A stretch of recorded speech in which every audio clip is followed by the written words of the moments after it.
మనకు కొండంత అండగా నిలిచేవాడు.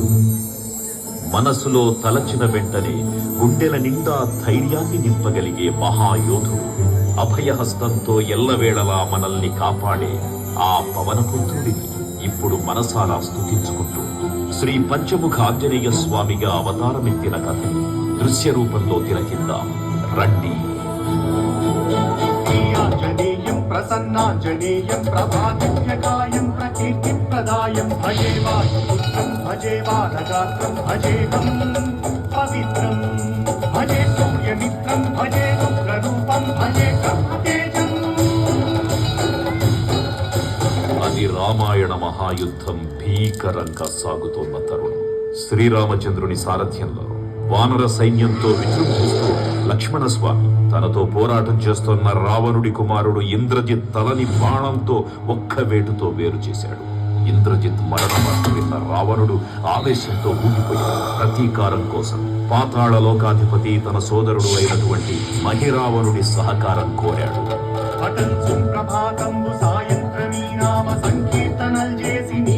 వర్ణించి నీ మీదనే దండకం నీ మూర్తి గావించి నీ సుందరం పెంచి నీ దాసదా సుందరై రామ భక్తుండనై నిన్నునే కొల్చెదను.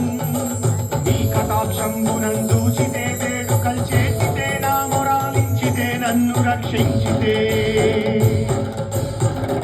తంత్ర విద్యలో ఆరితేరిన మహిరావణుడి దాడి గురించి విభీషణుడి ద్వారా ముందుగా తెలుసుకున్న హనుమంతుల వారు తన ప్రభువుల విశ్రాంతి మందిరానికి కాపలా ఉండగా ఆ దుష్టుడు లోపలికి ప్రవేశించడానికి పలు ప్రయత్నాలు చేసి చివరికి మాయోపాయంతో విభీషణుడి రూపం ధరించి మందిరంలోకి ప్రవేశిస్తాడు. నిద్రిస్తున్న రామలక్ష్మణులను అపహరించి పాతాళ లోకానికి తీసుకుని పోతాడు.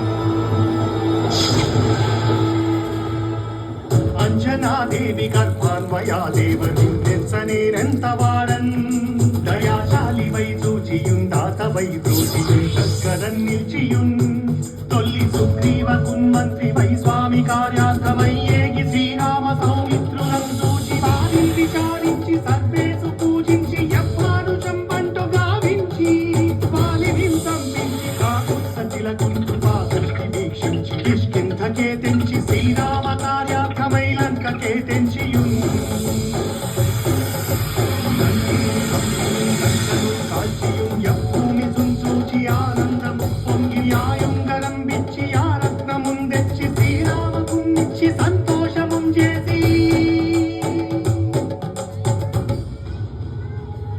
తన ప్రభువులను కాపాడుకోవడానికి వాయువేగంతో పాతాళలోకానికి చేరుకున్న ఆంజనేయ స్వామికి సగం మొసలి సగం వానర రూపంలో ఉన్న వింత జీవి ముఖద్వారం వద్ద కాపలా కాస్తూ కనిపిస్తుంది.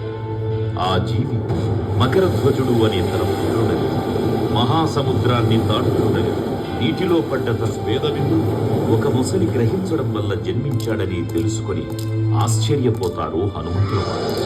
తన పుత్రుడిని యుద్ధంలో ఓడించి పాతాళ లోకంలోకి ప్రవేశిస్తాడు.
పాతాళలోకంలో అడుగుపెట్టిన పవనపుత్రులు మహిరావణ మరియు అహిరావణ సోదరులకు భీకరకు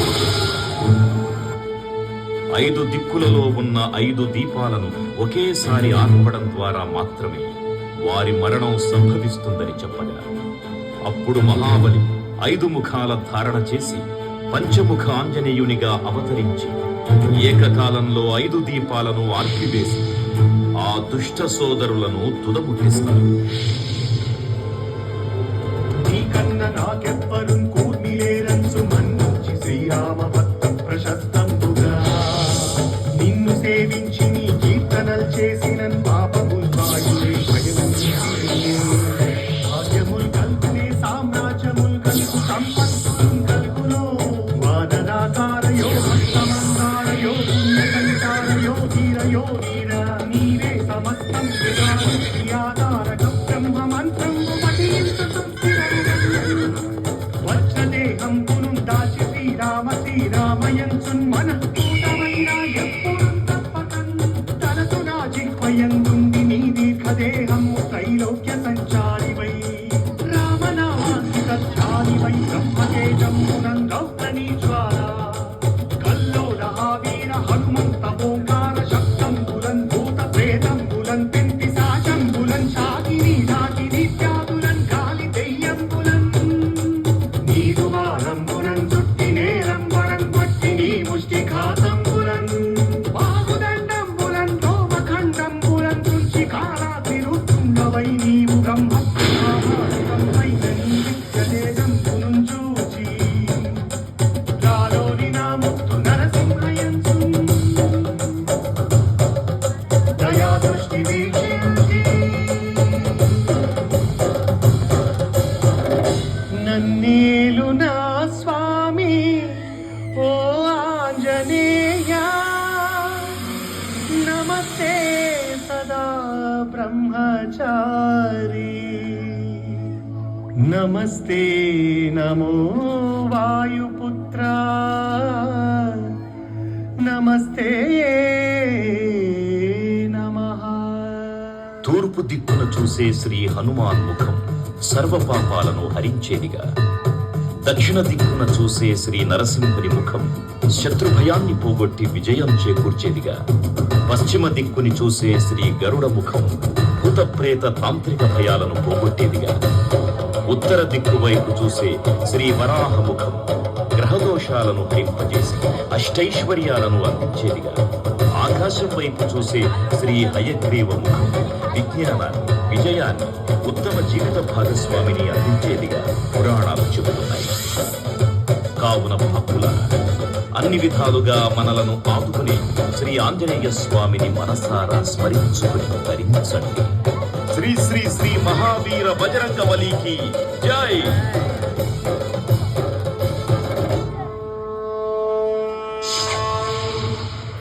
జై శ్రీరామ్, జై జై శ్రీరామ్. భక్తులకు ముఖ్య విజ్ఞప్తి.